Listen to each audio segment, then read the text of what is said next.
How you arrived? I suppose mother took me by foot, of course. We walked from the house out there, and we walked to school. She left me at school, and then she went to take up her own job, which was looking after a very nice lady who was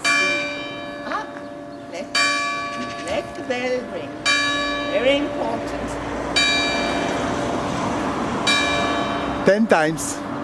It's 10 o'clock. This is the way the music of the village, the melody of the village, punctuated by the hours ringing from the bell of the church bell.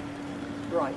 So, time to go to school, and mother leaves me at the school, goes on to her own job, wartime job, one of them, which is to look after a seamstress, a very nice young woman who is expecting her first child and has to remain lying. If she wants to retain, to keep the child, she has to lie down practically all day, night, and she has to have somebody looking after her needs and preparing food, cleaning. And my mother, I don't know how she found that occupation, but she looks after this lady.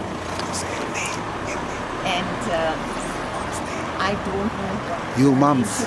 She was called Yvette. So she looks after Yvette. Francine is at school, and then when she comes out of school, Francine walks home by herself. And one day, Francine arrives, and Mom is not at home. And Francine is heartbroken, sits, remember that. I sit on the doorstep and starts crying, where is Mama? Where is Mama? And then, maybe she's at Yvette's. And little Francine, 4-year-old, goes back into the village and goes back to as far as Yvette's house and finds her mother there. End of story. Let there be life. Let there be Mom. But that's one of the memories. And also another memory is Christmas. Celebrate. And what was your mom's name? Mathilde. Mathilde Samsonov, my adorable mother, who could be looking after a very nice, simple woman who was the seamstress. Okay, thank you. 11. The bell. Very, very solemn. Thank you. The company, the presence of the bell. God watching over the city. Anyway, she could look after Yvette, but in the afternoon or towards evening, she could also be a reader to the wonderful lady, Baronne de Goutte, who was the aristocratic presence in this village. She was a baroness, and her chateau, a big house and park, are somewhere where we'll find it. We are going to go there. And I don't know how she has, well, her son was a resistant, and she knew about the people hiding in the area, of course, who are being taken care of by the very brave mayor of this little village, Monsieur Boone, who was a vine grower himself, and who knew that people were being hounded, chased for their name, their racial so-called origin, or their political meanings, and he was giving refuge in this village to them. So the Baronne was well aware that there were people here who were in hiding. Her son was a resistant, and somehow she became acquainted with my mother. And almost straight away she could evaluate the quality of this woman, the beauty of my mother, the moral, intellectual beauty.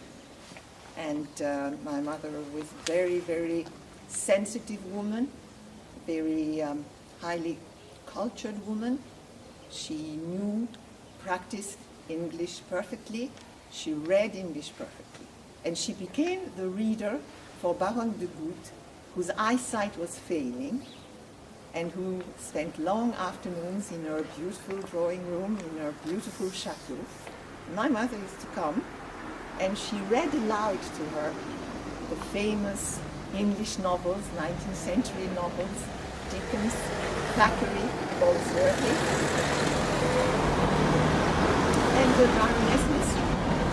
See, my mother had a beautiful voice.